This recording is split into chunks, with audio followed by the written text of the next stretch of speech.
Class 4 chapter 1.3 animals. Animals chapter में जहाँ तक पढ़ाई हो चुकी है उसे आगे के भागों को समझाया जा रहा है। अभी हम लोग पढ़ेंगे types of air and their usages in animals. कान जो होते हैं दो प्रकार के होते हैं, एक बाहरी कान और एक आंतरिक कान। जो हम लोग कान जो बाहर से देखते हैं उसे हम लोग बाहरी कान बोलते हैं, और जो छिद्र होता है उसको आंतरिक कान हम लोग बोलते हैं। बाहरी कान भी दो प्रकार के होते हैं। कुछ जंतुओं में कान बड़े होते हैं और कुछ जंतुओं में कान छोटे होते हैं। मनुष्य और दूसरे जानवर में कान होते हैं जिसके द्वारा वह साउंड यानी ध्वनि को सुनता है। मनुष्य जो है सभी प्रकार के ध्वनियों को नहीं सुन सकता है, उसी प्रकार से जानवर भी सभी प्रकार के ध्वनियों को नहीं सुन सकता है। सुनने का काम जो है जानवरों में कान के द्वारा होता है। कुछ जानवरों के पास में लंबे कान होते हैं और कुछ ऐसे जानवर होते हैं जिनके पास में कान नहीं भी होते हैं। कुछ जानवर जैसे रैबिट, एलिफेंट, फॉक्स के पास में लंबे कान होते हैं जो उसको अधिक साउंड को सुनने में सहायता करते हैं। एलिफेंट अपने कानों को प्रयोग करके टेम्परेचर को नियंत्रण करने में कार्य करता है। वह अपने कानों का प्रयोग पंखे की तरह भी करता है। जानवर जैसे चूहे और ध्रुवीय भालू के पास में छोटे कान होते हैं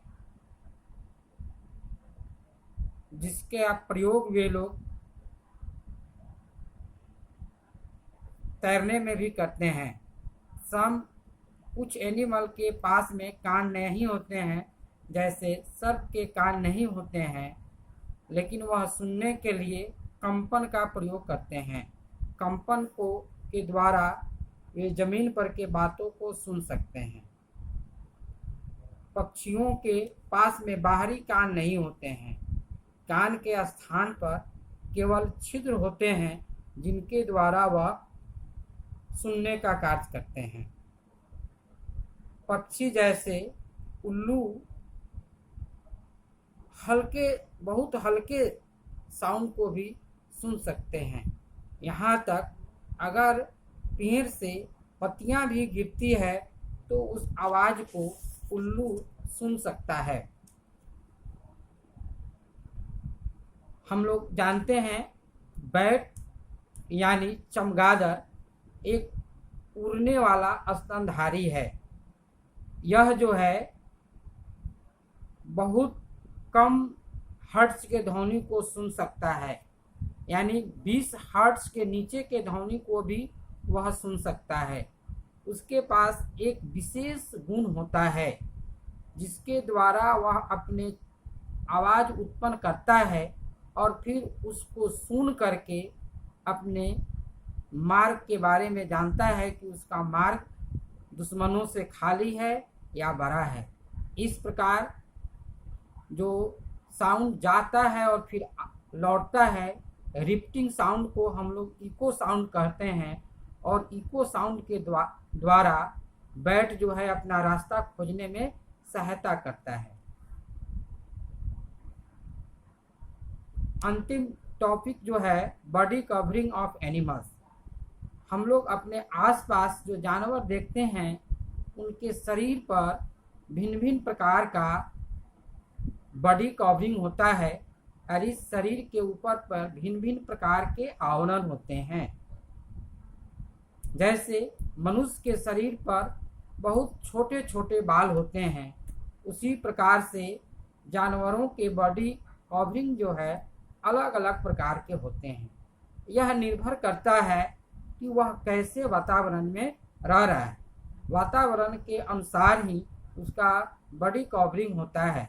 जैसा कि हम लोग जानते हैं कि पोलर बेयर बहुत ही ठंडे क्षेत्र में रहता है, इसलिए उसके शरीर पर बड़े बड़े बाल होते हैं जो उसके ठंडे से बचाते हैं, जबकि गर्म स्थानों पर पाए जाने वाले जानवरों के बाल छोटे छोटे होते हैं।